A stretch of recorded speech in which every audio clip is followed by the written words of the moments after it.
to another episode of Cooking with Milo. They smell good?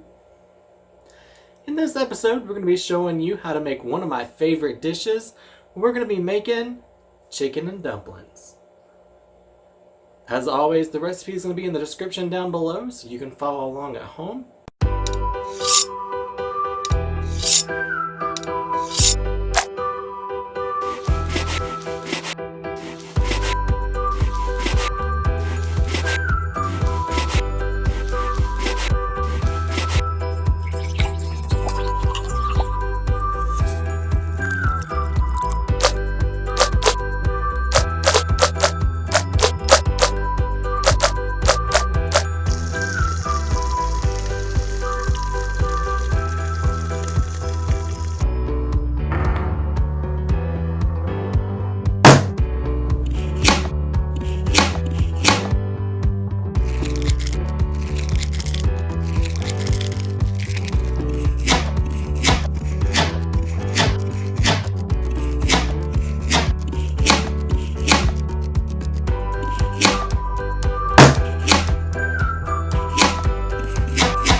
We hope you enjoyed this recipe.